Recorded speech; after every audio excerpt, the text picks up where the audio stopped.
Hey everyone, मैं summer के सबसे ब्यूटीफुल परमानेंट प्लांट बोगनविलिया पे एक सीरीज़ कर रही हूँ और इस सीरीज़ का ये वीडियो पहला पार्ट है। इस वीडियो में मैं आपको बताऊंगी कि आप कैसे बोगनविलिया को परफेक्टली रिपॉट कर सकते हैं। चलिए फिर शुरुआत करते हैं बोगनविलिया को परफेक्टली रिपॉट करने से। चाहे आपको एक छोटे गमले से बड़े गमले में पौधे को लगाना हो या नर्सरी से लाए हुए पौधे को एक गमले में लगाना हो, तो ये सारी चीज़ें आपके पास होनी चाहिए, जिसमें से सबसे इम्पॉर्टेंट है कंपोस्ट। आप कोई भी कंपोस्ट जैसे कि किचन वेस्ट कंपोस्ट या वर्मी कंपोस्ट यूज़ कर सकते हैं। दूसरी चीज़ है मिट्टी ऐसी हो जिसमें पानी बिल्कुल भी फंस कर ना रहे। मिट्टी जितनी जल्दी ड्राई होगी बोगनविलिया में उतने ही ज़्यादा फ्लावर्स आएंगे। अगर आपकी तरफ की मिट्टी में सैंड का प्रोपोर्शन ज़्यादा है तब तो बहुत अच्छा है, और अगर आपकी तरफ की मिट्टी काफ़ी चिपचिपी है, पानी बहुत देर जमा रह जाता है, तो उस केस में आप मिट्टी में थोड़ा सा सैंड और थोड़ा सा कोकोपीट ज़रूर मिक्स कर लीजिए।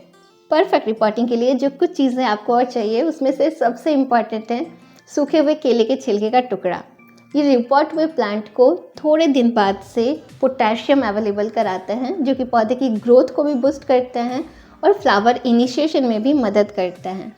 आप साथ में थोड़ा सा केले के छिलके का पाउडर बना करके यूज़ कर सकते हैं। ये इंस्टेंट पोटेशियम सोर्स बनेगा आपके पौधों के लिए। साथ ही आप थोड़ा सा रॉक फॉस्फेट ले लीजिए, ये ऑप्शनल है और अच्छा फॉस्फोरस का सोर्स है। इसकी जगह पे आप कोई भी फॉस्फेट सोर्स जैसे कि सुपर फॉस्फेट ले सकते हैं।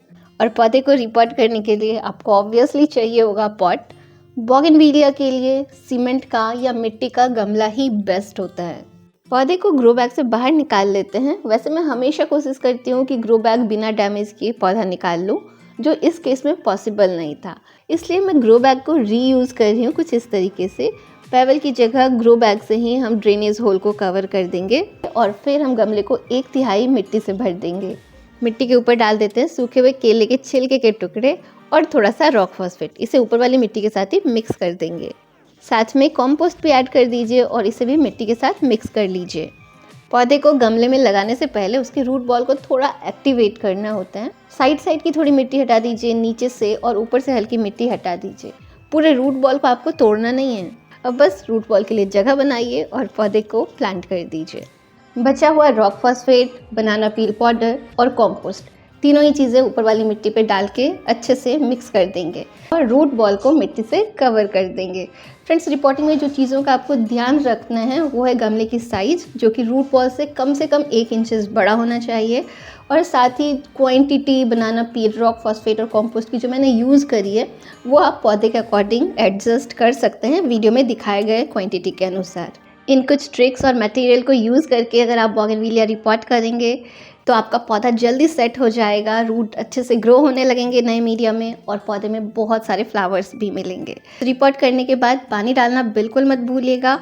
और फ्रेंड्स, रिपॉटिंग के बाद कम से कम 1 सप्ताह पौधे को आप थोड़े ठंडी जगह पे ही रखिएगा, जहाँ पे प्लांट क्लस्टर हो और दोपहर की तेज़ धूप से पौधा बच जाए।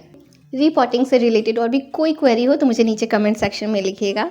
इस वीडियो में बस इतना ही। मिलूंगी आपसे अपने अगले वीडियो में, जो कि बोगनविलिया को सही से फर्टिलाइज करने पे आएगा। ख्याल रखिएगा अपना, ख्याल रखिएगा मदर नेचर का। Bye friends, take care, happy gardening. Green earth, healthy earth, happy earth, प्रकृति's गार्डन, साइनिंग ऑफ।